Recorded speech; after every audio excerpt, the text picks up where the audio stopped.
4 meses después de su detención, Héctor Yaitul, el líder de la organización terrorista y separatista CAM, fue condenado por el Tribunal Oral en lo Penal de Temuco a 23 años de presidio por delitos de usurpación, hurto y atentados contra la autoridad contemplados en la Ley de Seguridad del Estado. Cae al fin uno de los personajes más siniestros que ha sido parte de la historia reciente del sur de nuestro país. Y gracias a Dios cae, uno que caiga, ¿no es cierto? Gracias a Dios cae, pero cae pese a este gobierno. Porque hoy Toá, Monsalve, Cordero e incluso Boric, que aparentemente está en modo segurito, hoy todos ellos se jactarán de haberse querellado en contra de Yaitul y de ser ellos los artífices de su encarcelamiento. Pero la verdad es otra. La verdad es que ellos, quienes hoy nos gobiernan, son la llama que en parte mantuvo y mantiene vivo al movimiento separatista por años. Quienes se rieron de la industria de robo masivo de madera. Quienes declararon como liberados y recuperados territorios de nuestro país en los que personas comunes y corrientes vivían, y otras igualmente corrientes desarrollaban actividades productivas. Son ellos quienes pidieron privilegios penitenciarios, políticos, territoriales y financieros para una casta indigenista violenta y en sí misma opuesta a nuestro sistema democrático. Y eso por años, por muchos años, lo hicieron para desestabilizar gobiernos a los cuales se oponían, para encumbrarse ellos mismos en el poder, para que medios de la socialdemocracia internacional les dieran una paternalista cobertura mediática a un grupo de luchadores sociales por los derechos del buen salvaje del tercer mundo.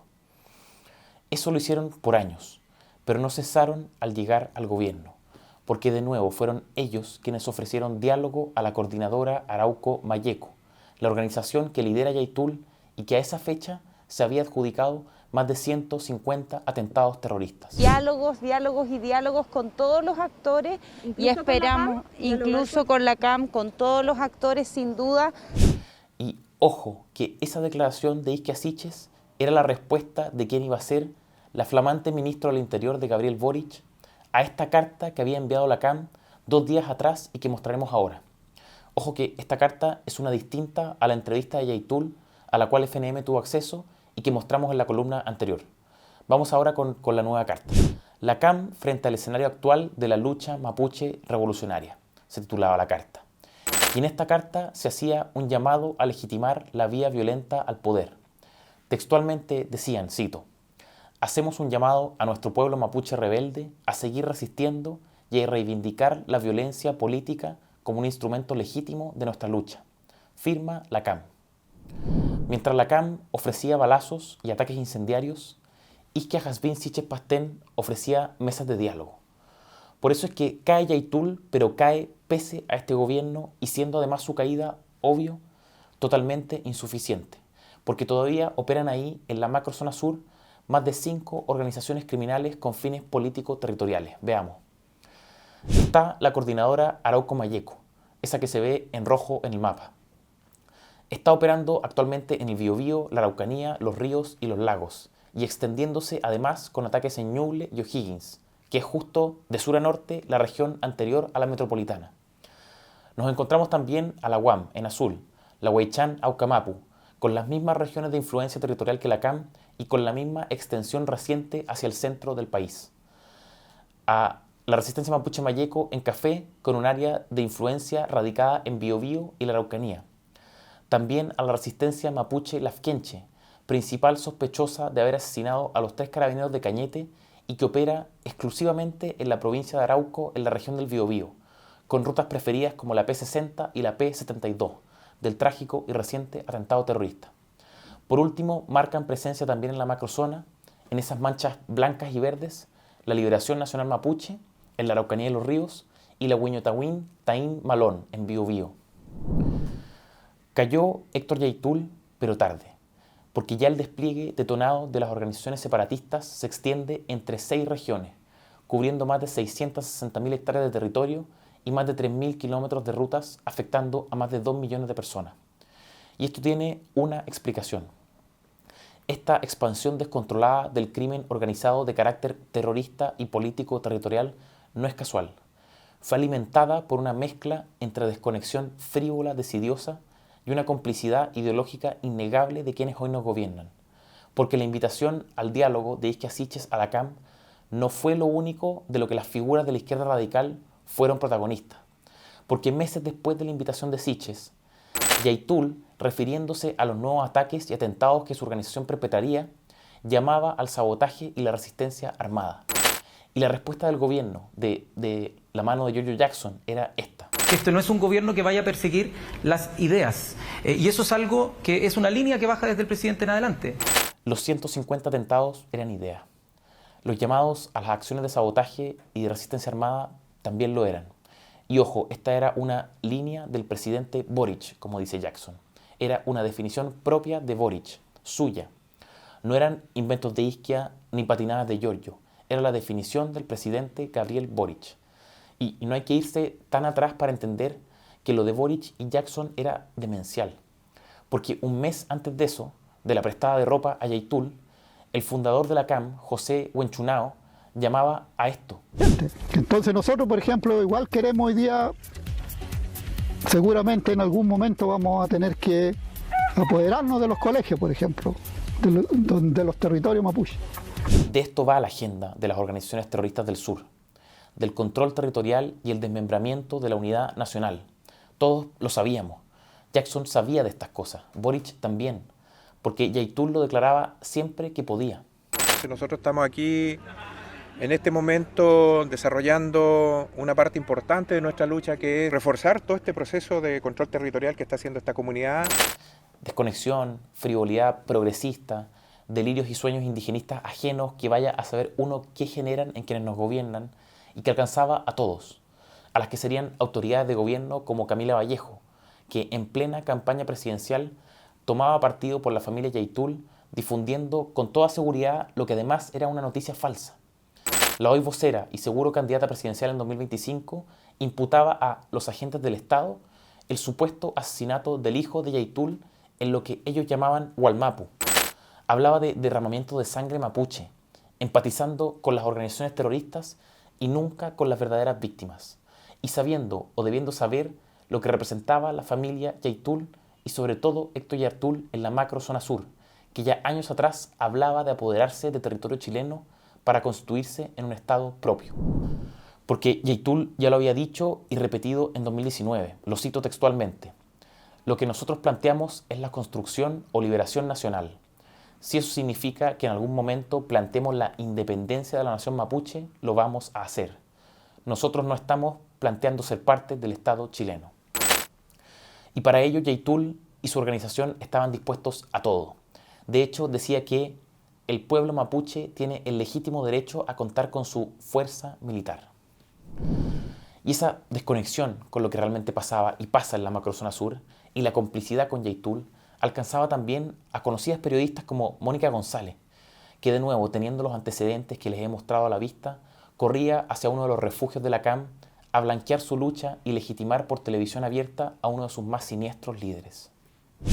¿Se puede decir que usted es un hombre curtido ¿En la lucha en la mapuche? lucha mapuche? Puede ser, sí. Tengo mi experiencia en la lucha mapuche, sí. ¿En qué estaban pensando todos estos personajes cuando Héctor Yaitul Carrillanca declaraba abiertamente la guerra al Estado chileno y a su pueblo? Porque de eso se trataba y se trata con estas organizaciones, y lo han dicho expresamente. ¿Qué clase de sueño indigenista estúpido se les pasaba por la cabeza? ¿Qué virtudes particulares encontraban en los autodenominados representantes de pueblos indígenas que no tenían los chilenos rasos, comunes y corrientes, que no iban por ahí vestidos de poncho y plumas, haciendo sonar la trutruca de forma impostada? Que la figura del Huaychafe ha tomado un nuevo protagonismo, entendiéndolo también como un revolucionario en estos tiempos, un luchador, más allá de ser un luchador social, es un luchador político-militar de la causa mapuche. Desde hace poco más de una década, nuestro país y sobre todo nuestra élite política, económica y mediática está inmersa en un estado permanente de desconexión. Hay en parte de esa élite, por supuesto, complicidad ideológica también, pero es la desconexión brutal la que marca la nota mayor. Nos hemos convertido en el Chile de la vista gorda y la simplificación. Es un estado permanente de desconexión que afecta en todo caso a todo tipo de personas, a ciudadanos rasos, a periodistas, grandes empresarios y por supuesto políticos en forma transversal. Y estos últimos son quienes mejor han encarnado esa desconexión desde hace más o menos 10 o 15 años. Para esa clase política, Chile siempre está preso de un gran problema, que supera a todos los demás, que los excede. Un problema del cual cuelgan todos los demás. Un problema que, de no ser solucionado, traerá consigo las peores penumbras o impedirá las más preciadas maravillas. En la primera mitad de la década pasada, ese gran problema era la desigualdad. Y quien mejor encarnó esa denuncia fue Michelle Bachelet. Chile tiene un solo gran adversario, y eso se llama desigualdad. Para ese gran problema se propusieron como solución las 3 famosas reformas estructurales, la de educación, laboral y tributaria. Y todos conocemos la historia. No funcionó como dijeron que funcionaría. ¿Y la razón que ellos dieron? La constitución de la dictadura era la que verdaderamente impedía el avance de las luchas históricas. Así entonces el gran problema de la segunda mitad de la pasada década fue para la clase política la constitución del dictador. Porque queremos una constitución que nos represente a todas y a todos los chilenos. Y a ese nuevo gran problema le sobrevinieron 3 procesos constituyentes. El macetero de Bachelet en 2017, el concedido por Piñera en 2019 y el del salvavidas de Chile Vamos a Boric en 2022, comandado luego por republicanos. Nuevamente sabemos lo que pasó. No funcionó de nuevo. ¿Y por qué? La explicación fue, para ellos, que los extremos en ambos procesos hicieron imposible llegar a lo que ellos llamaron un texto de consenso. Y que eso habría pasado porque tenemos un sistema que los regurgitó, o sea que hizo posible la existencia política de esos extremos. Me imagino que ya estarán imaginando ustedes cuál es el nuevo gran problema al que la clase política apunta ahora. No cambiar el sistema político hace inviable la conducción del país. Que se pueda generar un acuerdo amplio y transversal para fortalecer nuestro sistema político. El sistema político en Chile, o sea, ese es un tema de urgencia real. El 2013 dijeron que el lucro estaba matando la educación y que ni los ricos de este país ni las empresas pagaban impuestos. El 2019 dijeron que la única salida democrática posible a la crisis de violencia era cambiar la Constitución. El 2022 sostuvieron que la Constitución de 1980 estaba muerta y que ya de nada servía. Ahora es nuestro sistema político, del cual ya profitarán lo suficiente, por supuesto, ahora es nuestro sistema político el que hace inviable la conducción del país. Es el cambio a nuestro sistema político el tema de urgencia real. La verdad es que, como dice el dicho popular, la mentira tiene patas cortas. Es posible engañar a mucha gente poco tiempo y a poca gente mucho tiempo, pero no a toda la gente todo el tiempo, decía Lincoln. Si la verdad es que lo que dejan ver estos tipos, el elenco que tenemos, nuestra clase política, es que el problema nunca son ellos, que siempre hay excusas para enfrentar realmente los problemas verdaderamente más acuciantes y que para eso siempre hay además un escalón anterior, un paso previo que dar, un obstáculo nuevo que remover. Había que empujar reformas estructurales, había que cambiar la Constitución, ahora hay que cambiar el sistema político. Así ha ido navegando nuestra clase política durante más de 10 años.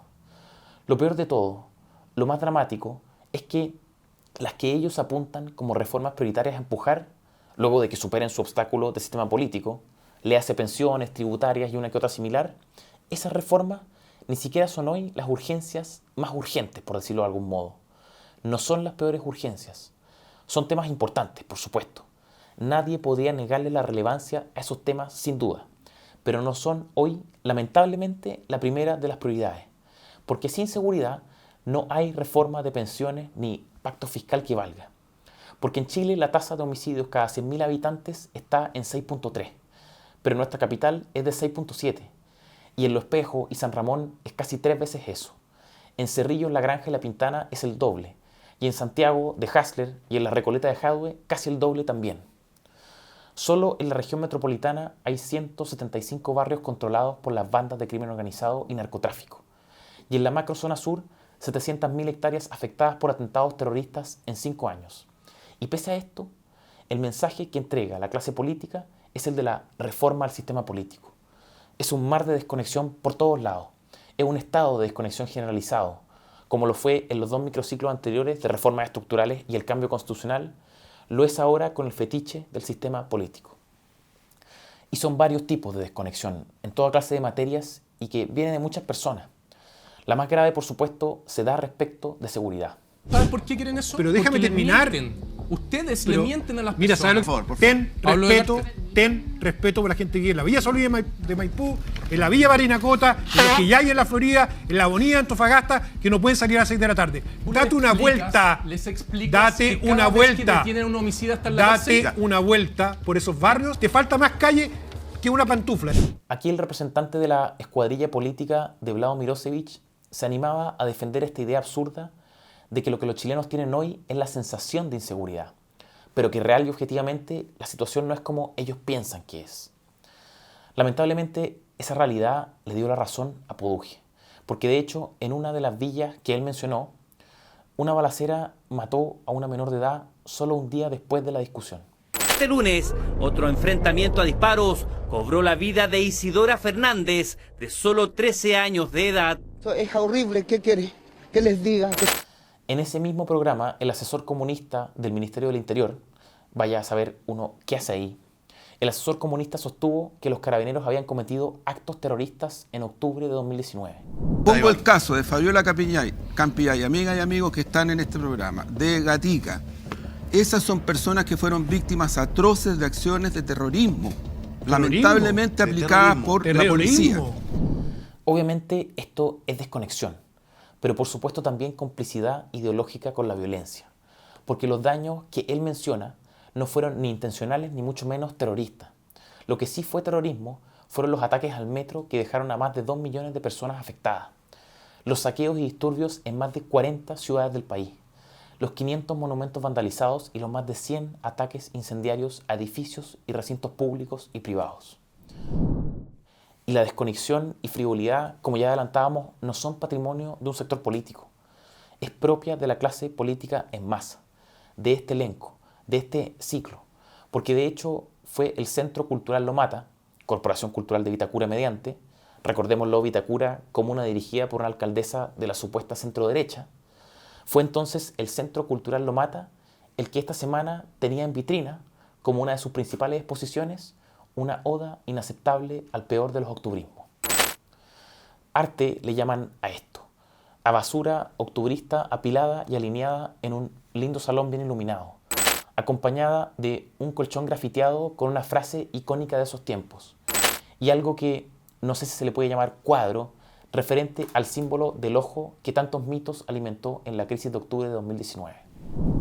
Y repito, esta desconexión no es patrimonio de un sector, un partido político o algo por el estilo. Chile enfrenta una batalla crucial. El destino de la galaxia está en nuestras manos. Tenemos la fuerza, pero no solo esta fuerza, sino la fuerza de nuestros corazones. Obviamente esto no es comparable a la aberración de Lomata. Y Star Wars, La Guerra de las Galaxias, es una gran película, qué duda cabe. Pero esto es serio. Somos el país número 17 en el índice global de terrorismo de 2024. Peor que Irán, Rusia, México, Libia, Perú, Venezuela, Angola, Brasil, Ruanda, Ecuador y otros 170 países más. Peor que todos ellos, somos el segundo país peor posicionado en toda América, a poco de Colombia, y estamos peor o como muchos países de África. Esto no va de salvar galaxias, ni de la fuerza de los corazones y las espadas láser. Esto es algo tanto más brutalmente relevante. En todo caso, mucho más grave, por supuesto, es lo del presidente Boric, que en la noche del asesinato a sangre fría de un turista en su barrio, en Yungay, a un par de cuadras de la casa presidencial, en esa misma noche, y sin pronunciarse sobre el cruento homicidio, el presidente tenía tiempo para tuitear acerca de lo deliciosa que es la cerveza y la comida en un restaurante por ahí. Silencio total sobre el asesinato, pero mensajitos en redes sociales para referirse a la mayo casera de un restaurante. ¿Se entiende el nivel de frivolidad y desconexión? Y cuando él mismo muestra algo de sensatez, mintiendo por supuesto, cuando en una nueva voltereta olímpica se desmarca del perro desgraciado de octubre de 2019, sale a la luz la desconexión y brutalidad ideológica de su principal base de apoyo, de parte de ese 30% que, enojado con él por haberse metido con el sacrosanto perro, le quita el respaldo. Puta, uno quiere apoyar, weón, pero ya hay límite también. ¿Qué esa weón andar diciendo, no, el perro mata a Paco? Yo nunca estuve de acuerdo con esa mofa, ese no, denigrante. Dale, conchetumare. Y estas cosas no sorprenden.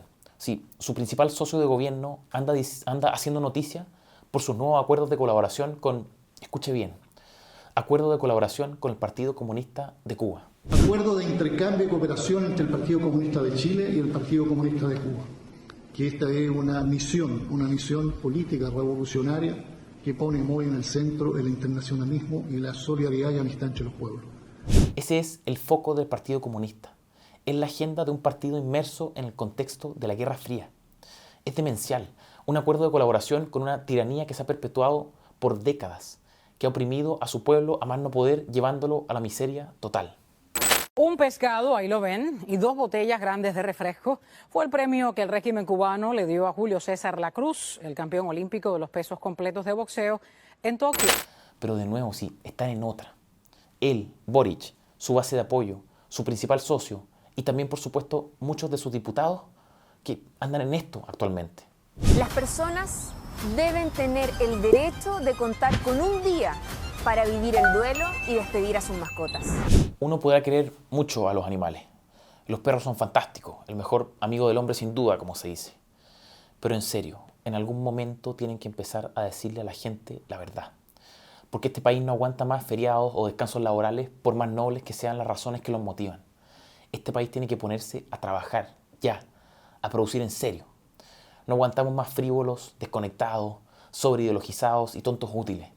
No necesitamos más Boric, más comunistas en el interior, más guerra fría o guerras de las galaxias, más diálogos con terroristas, periodistas idiotas, ciudadanos enajenados, leyes imbéciles y populistas. No necesitamos nada de eso. Necesitamos que este país vuelva a ser grande de nuevo. Soy Francisco Cancino, director de estudios de FNM.